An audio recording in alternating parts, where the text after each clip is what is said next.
नमस्कार दोस्तों, स्वागत है आपका स्टडी फॉर सिविल सर्विसेज में। वीडियो को पूरा देखिए। कोई भी आपका फीडबैक है, कोई सजेशन है, तुरंत वीडियो में कमेंट करके जरूर बताइए। अच्छा लगे तो वीडियो लाइक जरूर कर लीजिए और ऐसे वीडियो लगातार फ्री में पाने के लिए चैनल को तुरंत सब्सक्राइब कर लीजिए और बेल आइकन को जरूर टैप कर लीजिए ताकि आगे भी सारे वीडियो आपको मिलते रहे। यूट्यूब में फॉलो करते हैं तो प्लीज ये वाला फ्री टेलीग्राम चैनल जरूर ज्वाइन कर लीजिएगा। सारे नोटिफिकेशन, सारे अपडेट यहीं पे आते हैं, ध्यान रखिएगा। स्टडी फॉर सिविल सर्विसेज का कोई भी पेड ग्रुप अगर आपको ज्वाइन करना है तो सिर्फ 856400560609697523864455 यही नंबर है हमारे, सिर्फ जहां पे कॉल या व्हाट्सएप कर सकते हैं।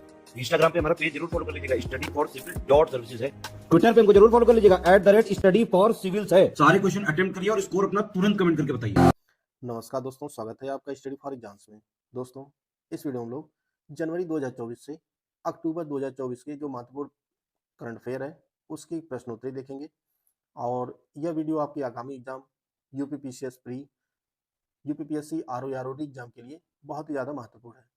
वीडियो शुरू करने से पहले मैं आपको बता दूँ, यूपीपीसीएस 2024-25, बीपीएससी, एमपीपीएससी सहित कई पेड कोर्स चले हमारे। अगर आप हमारा कोई पेड कोर्स ज्वाइन करना चाहते हैं तो ये हमारा पेड कोर्स का नंबर दिया गया है 8564880530 या 9696066089 पर कॉल या व्हाट्सएप करके आप पेड ग्रुप की संबंधित कोई भी जानकारी है उसको प्राप्त कर सकते हैं। तो आइए वीडियो शुरू करते हैं और देखते हैं आज का पहला प्रश्न। आज का पहला प्रश्न है, महाकुंभ 2025 के संदर्भ में सही कथन चुनिए। आपके सामने 3 स्टेटमेंट दिया गया है, इनमें से कौन सा स्टेटमेंट सही है आपको यह बताना है। पहला स्टेटमेंट है, मुख्यमंत्री योगी आदित्यनाथ ने प्रयागराज में महाकुंभ 2025 के लिए बहुरंगी नए प्रतीक चिन्ह का अनावरण किया। दूसरा स्टेटमेंट है, इस प्रतीक चिन्ह पर मंदिर, ऋषि, कलश, अक्षयवट, भगवान हनुमान का चित्र अंकित है। और तीसरा स्टेटमेंट है, इस मेले का जो नीति वाक्य है वह सर्व सिद्धि प्रदय कुंभय है। आपके सामने 4 ऑप्शन दिया गया है, केवल एक, केवल एक तीन, केवल 3 या सभी। इसमें सभी ऑप्शन इसका डी सही है। इसके तीनों स्टेटमेंट जो है वह सही है। महाकुंभ 2025 के लिए जो प्रतीक चिन्ह का अनावरण जो किया गया है वह मुख्यमंत्री योगी आदित्यनाथ जी के द्वारा किया गया है। और इस प्रतीक चिन्ह में जो है मंदिर का चिन्ह है, ऋषि, कलश, अक्षयवट और भगवान हनुमान के चित्र जो है अंकित हैं। इस मेले का जो नीति वाक्य, आदर्श वाक्य, वह आपका सर्व सिद्धि प्रदय कुंभय है। इसका ऑप्शन डी सही है। महाकुंभ जो है 12 साल के अंतराल पर आयोजित किया जाता है और अर्धकुंभ 6 साल पे लगता है। भारत में जो है यह कुंभ जो है कुल 4 स्थानों पर लगता है, प्रयागराज में, हरिद्वार में, उज्जैन में और नासिक में। तो 12 साल में महाकुंभ और 6 साल पर अर्धकुंभ। इसका ऑप्शन डी सही है। अगला प्रश्न देखते हैं हम लोग, राष्ट्रीय विज्ञान पुरस्कार 2024 के संदर्भ में कौन सा कथन सही है। 2 स्टेटमेंट इसमें दिए गए हैं। राष्ट्रीय विज्ञान पुरस्कार के पहले संस्करण में प्रतिष्ठित वैज्ञानिकों को 4 श्रेणियों में विज्ञान रत्न, विज्ञान श्री, विज्ञान युवा और विज्ञान टीम में 33 पुरस्कार प्रदान किए गए हैं। दूसरा स्टेटमेंट है, पहले विज्ञान रत्न पुरस्कार के लिए प्रसिद्ध जीव रसायन वैज्ञानिक गोविंद राजन पद्मनाभन को चुना गया है। तो इसका जो है दोनों स्टेटमेंट सही है। कुल 33 पुरस्कार प्रदान किए गए हैं राष्ट्रीय विज्ञान पुरस्कार 2024 में, और जो विज्ञान रत्न पुरस्कार है यह प्रदान किया गया है गोविंद राजन पद्मनाभन को। और इसमें 18 युवा वैज्ञानिकों को जो है विज्ञान श्री पुरस्कार से सम्मानित किया गया है। 13 जो है 13 को विज्ञान श्री से सम्मानित किया गया है।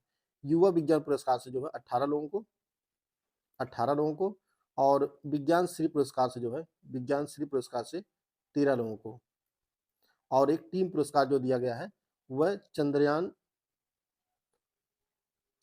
3 टीम को दिया गया है।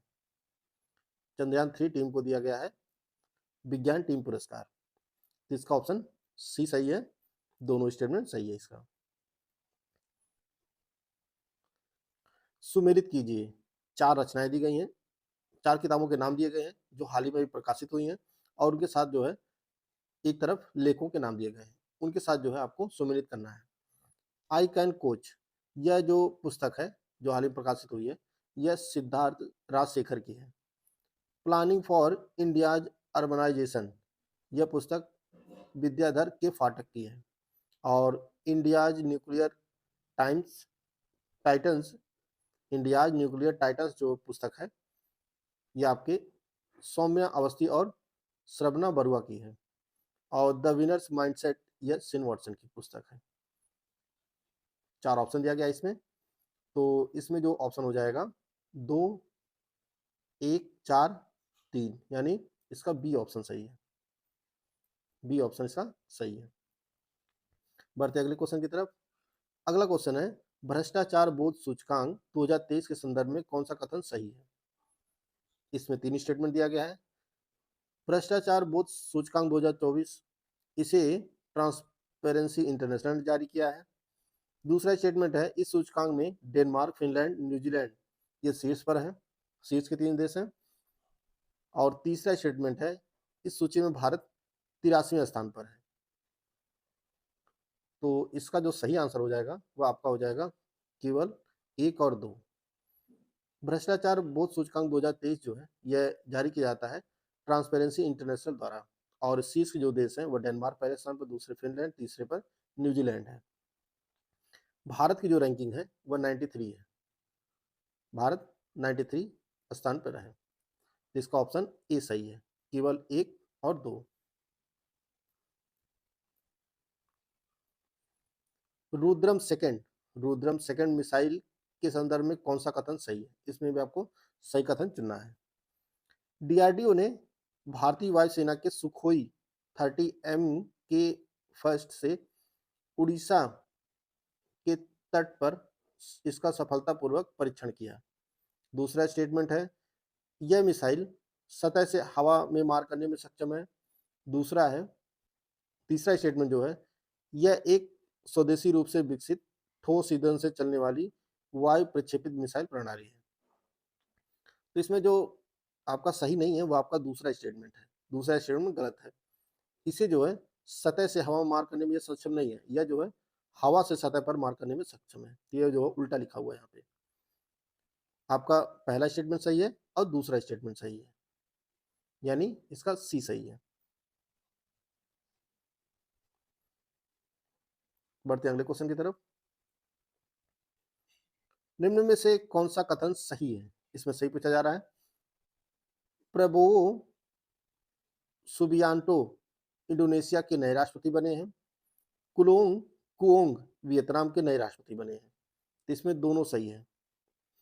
इंडोनेशिया के जो नए राष्ट्रपति बने हैं वह प्रबोवो सुबियांटो बने हैं, और जो वियतनाम के नए राष्ट्रपति बने हैं लुओंग कुओंग बने हैं। तो इसका ऑप्शन सी सही है। निम्नलिखित में से कौन सा कथन सही है? इसमें भी सही आपको बताना है।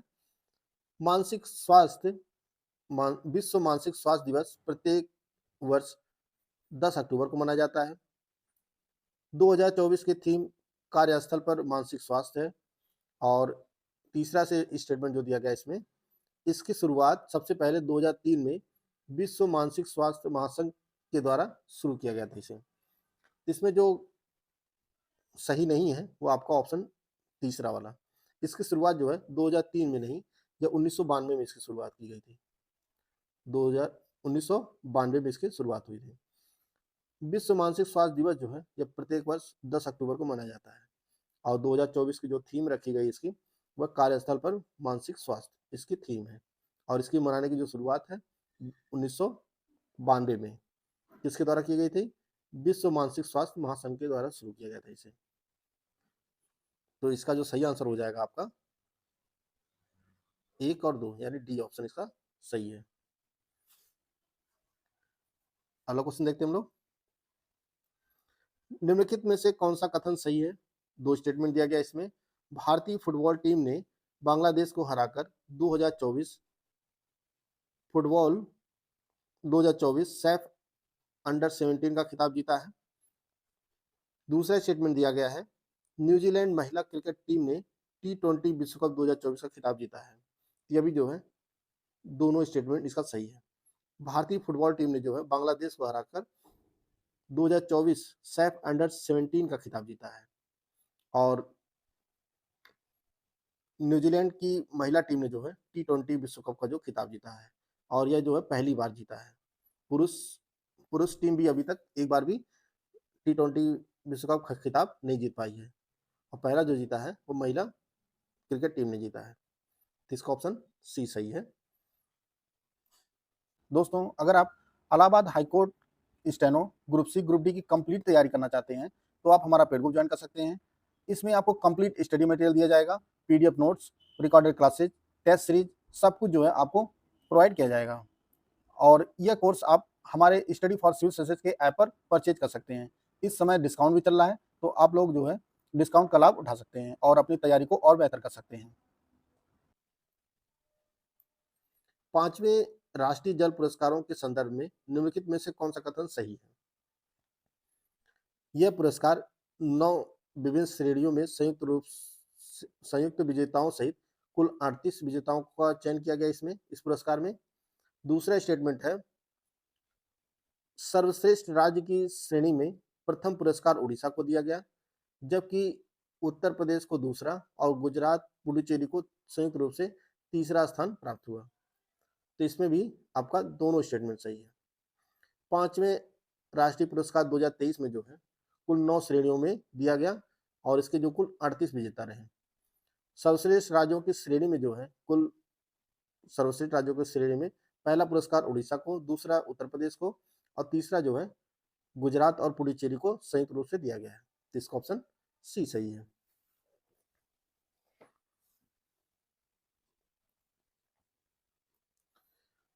नसीम अल बहर अभ्यास के संदर्भ में निम्नलिखित में से कौन सा कथन सही है? 13 से 18 अक्टूबर 2024 तक गोवा के तट पर भारतीय नौसेना और ओमान की रॉयल सेना के बीच समुद्री अभ्यास आयोजित किया गया। दूसरा स्टेटमेंट है, यह अभ्यास 2 चरणों में बंदरगाह चरण और समुद्री चरण दोनों आयोजित किया गया।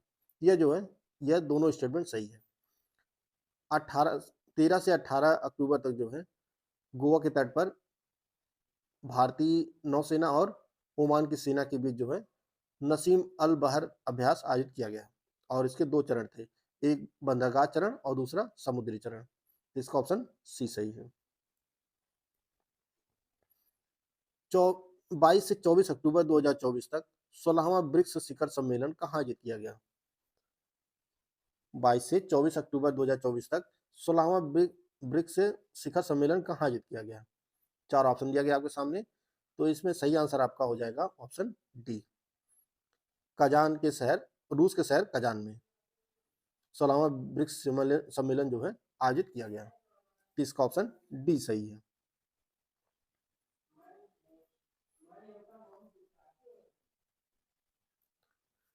क्वेश्चन नंबर 12 है, पहले वैश्विक प्रकृति संरक्षण सूचकांक 2024 के संदर्भ में कौन सा कथन सही नहीं है? इसमें नहीं पूछा जा रहा, आप लोग ध्यान दीजिएगा। इसे बेन गुरियन यूनिवर्सिटी के Goldman Sonnenfeldt school of sustainability and climate change और जैव विविधता डेटाबेस biodb.com द्वारा विकसित किया गया।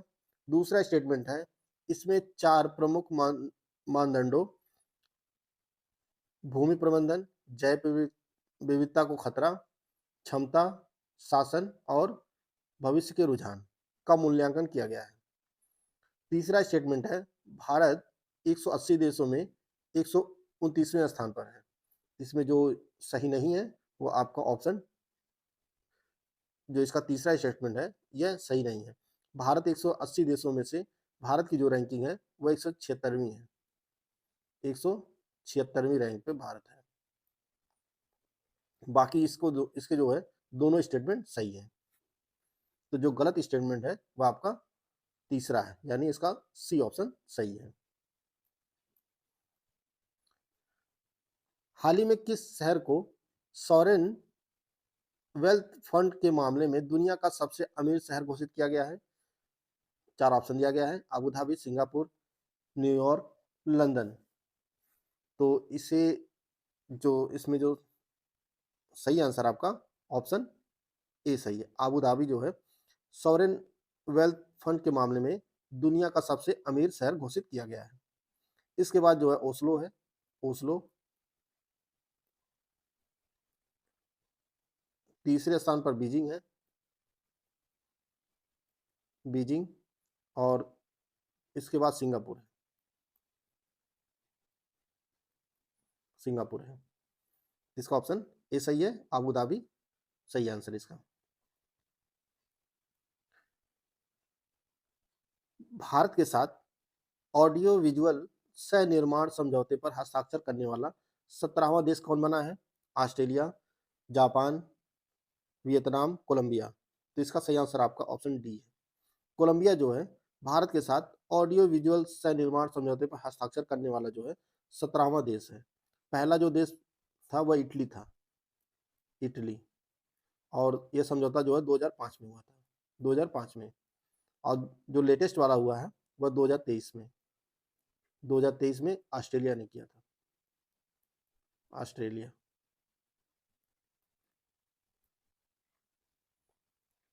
इसका ऑप्शन डी सही है।